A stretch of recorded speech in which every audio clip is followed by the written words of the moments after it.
Hey, everybody, it's Eddie from Tokyo. This is your cryptocurrency update from Japan and the Black Swan theory.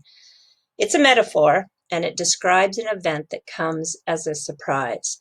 The phrase derives from a Latin expression first noted in the 2nd century by the Roman poet Juvenal, and it popped up again in 1697 when the Dutch explorers documented the first black swans that they saw in Western Australia. The most recent use of this was in a book that was published in 2001 by Nassim Nicholas Taleb. And that book really was quite popular, and it was the metaphor used to describe events outside of the financial markets.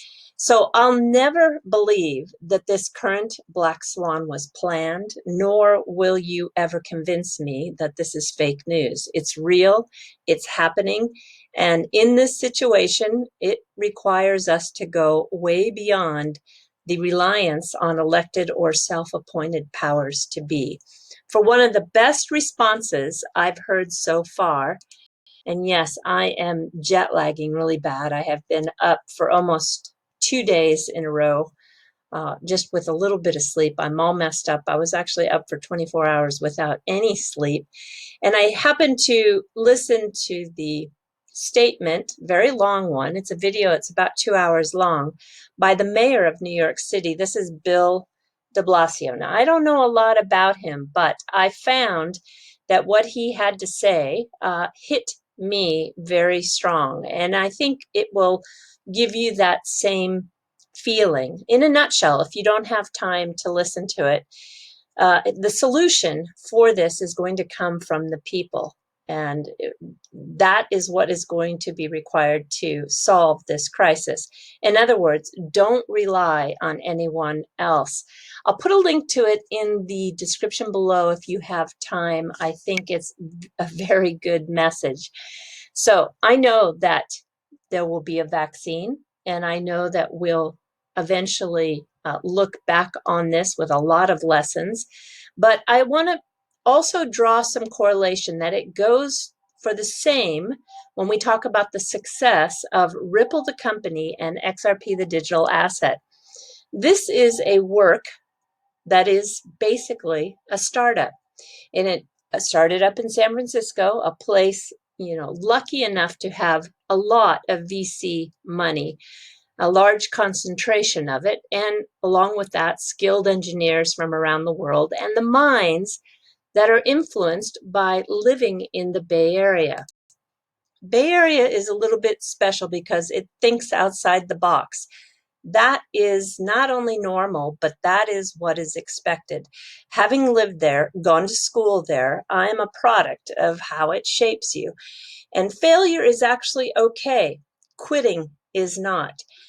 As a young adult for 13 years, I experienced also many parts of the world to make comparisons, including London. I will tell you that I understand why the people in this part of the world have a ambition and an audacity that stretches out into the Ripple team. I believe they had it, and I believe they still have it.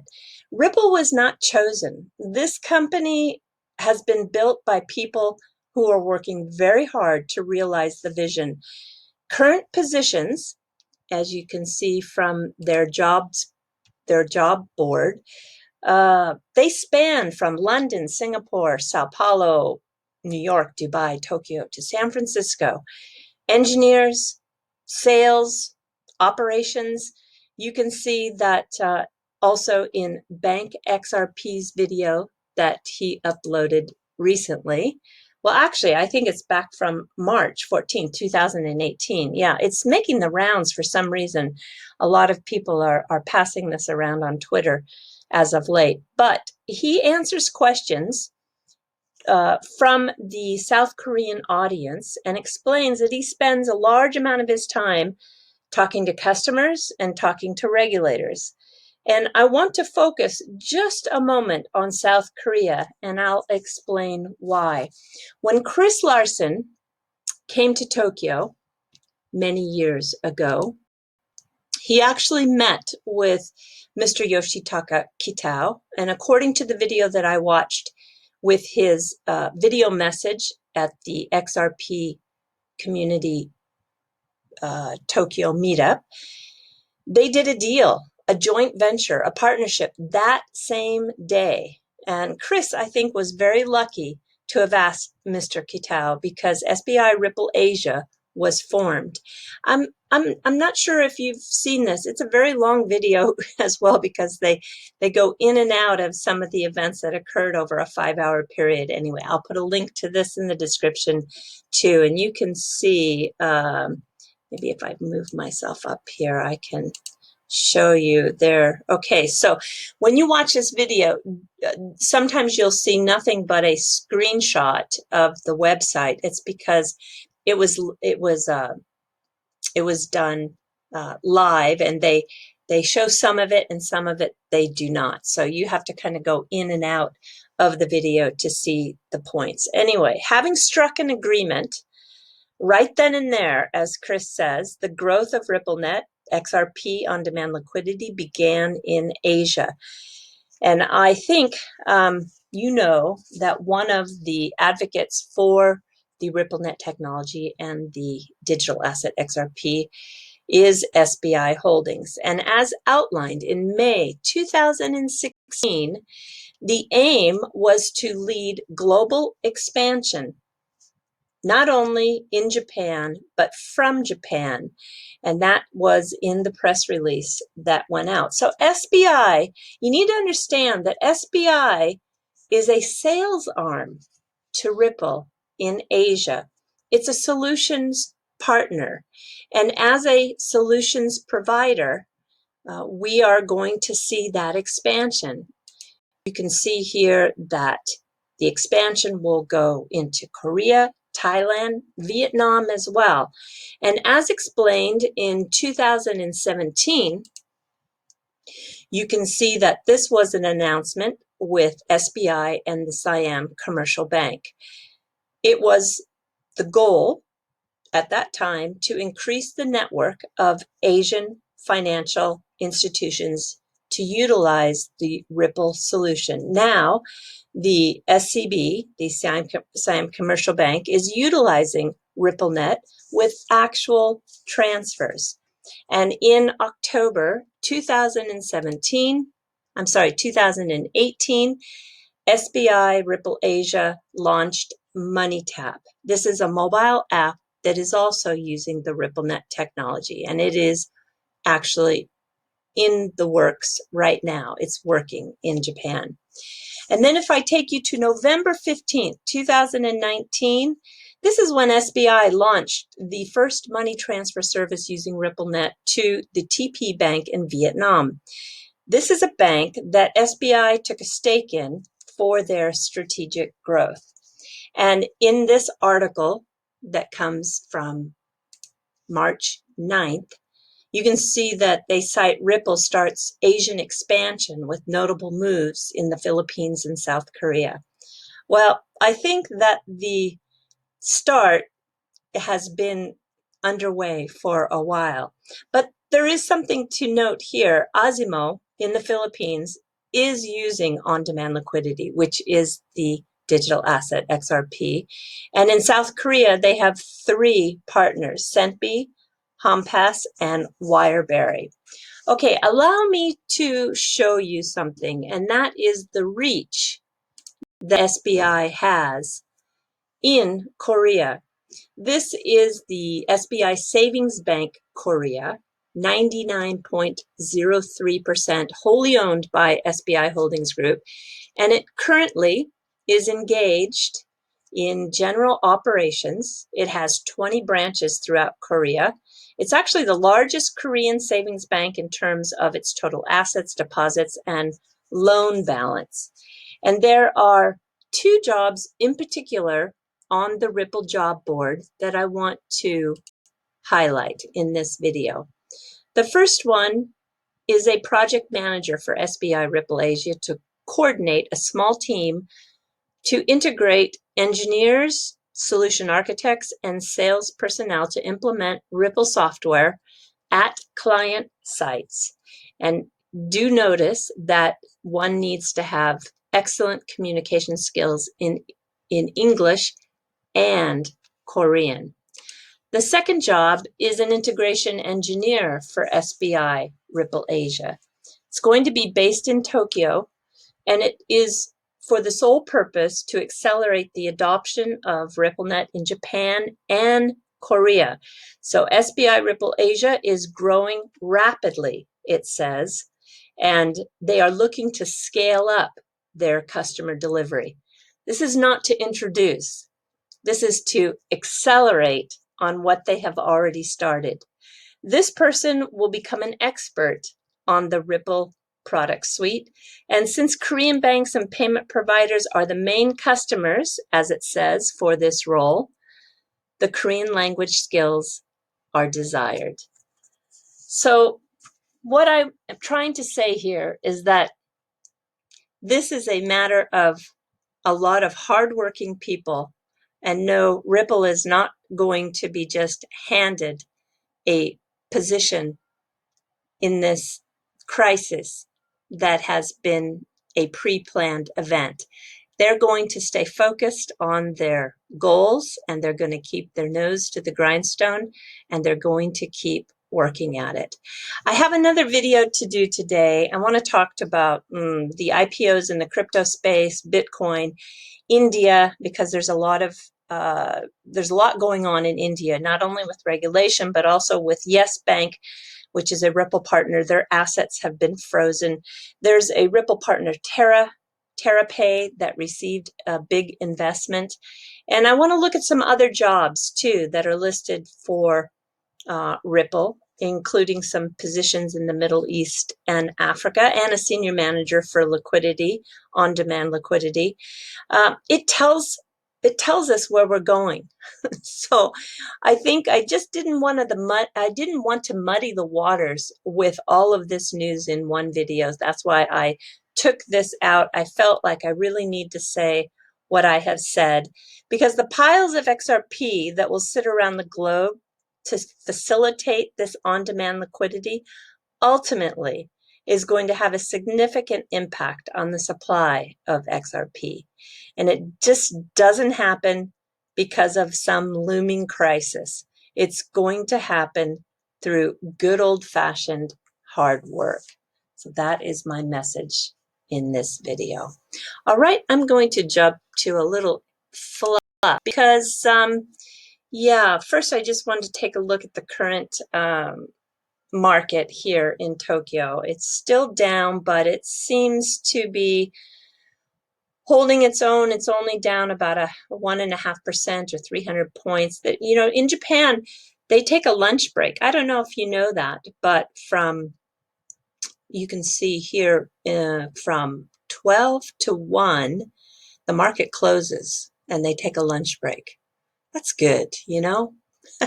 In such a crazy world, I think it's a nice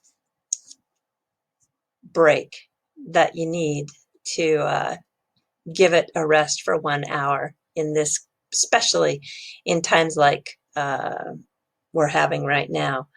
So, okay, so it seems to be moving sideways right now. I hope that it does, yeah, keep that strength. All right, what I want to talk about is yesterday, there was a new station unveiled, and this is kind of a big deal. You know, if you were living in Japan and didn't have any interest in trains, I think that Japan would actually change you as it's changed me. This is been done quietly, however, no fanfare. Usually they have quite a celebration with new stations and new trains. This is on the innermost circle line in Tokyo. It's called the Yamanote. And if you can't remember that, don't worry. Just remember it's a lime green train line. That's what everybody uses, the colors. They don't look at the names of the lines. They just look at the colors, and that's totally fine. But this station is going to be very modern. It will feature AI robots to guide users. It'll also have an unmanned shop or should we say an unwomaned shop, for goods, kind of like a kiosk. And it will have also a tap and go prepaid station for your Sika card, which is what you use to get in and out of the gates with. So Japan, you know, is crazy for their new stations. And this one actually was built and designed by an architect who's, gosh, probably in the top 3 architects in the world. This is Japanese architect Kengo Kuma. This is some of his work that you can see behind here. He's very well known for his use of wood, and maybe a bittersweet is to show you the stadium that he designed for the Tokyo Olympics. I'm sorry to say, and I have been going out on a limb for about a month now. I don't think the Olympics are going to take place, at least not on schedule. So that is because we're about a month ahead of the West in terms of how this current situation around the globe is occurring. And I am seeing that the United States is falling exactly, and Europe for that matter, is falling exactly behind the mindset that Japan was at a month ago. So I do think I have an advantage to see where we're going, because we have been already in this situation quite, quite, I don't know what the word is, quite, it's been consuming our attention for about a month longer than it has in the West. And so I just don't think, in fact, yesterday, all of baseball in Japan has been canceled, postponed, at least for a couple of months. They're not even going to have the games without attendees. It's just completely canceled. So I want to talk about a really special train that was celebrated, because I think if you've not seen this, it's really fun to know about. It's part of the bullet train series. It's called a Shinkansen. It's the 500 type EVA. And EVA is part of the Evangelion anime series. It's probably the most important anime ever created, and it still to this day artistically is very influential. It had a huge pop cultural impact that expanded far beyond Japan. And if you've ever wanted to watch anime, you might start with this, well, rather dark, cerebral, convoluted work. I would recommend it. And you're lucky, because Netflix just made one of the biggest moves in anime history by acquiring the streaming rights of the Neon Genesis Evangelion series. So you can easily find it there. So hundreds of people, if not sometimes thousands of people, come to the stations to celebrate the opening or the launch of a new series, to cut the ribbon. And this is a photograph when that train began its service in Japan. And of course, with an anime series, you need to have your anime girls. This is great fun cosplay, which is seen quite often here in Japan. If you go to Harajuku, you can see it on a daily basis. It's kind of a mecca for that. Well, also Akihabara is also too, but you can see this every day in Japan. There's a whole subculture that has a lot of fun with this, and it's actually, I think, super fun. This train has more than just a skin on the outside. It actually takes the theme throughout, and here is a picture of the interior. And even a bento has been created. Eating on the trains, especially Shinkansen, is tradition. That is what you do when you take a train ride on these bullet trains. I would say 90% of the people taking trains buy a bento box to eat. It goes together. So this is the special themed bento that was created for the launch of that train, and I think it's really fun. It looks like to me that this is ikura, which is of course fish eggs. This is I can't make it out if it's salmon or buri. I'm not sure, but I'm positive it's yummy, and it's got a better white rice on the bottom. All right, everybody, this is probably chrysanthemum leaf too. Really healthy. Do take care, everyone. Sayonara for now. Bye-bye.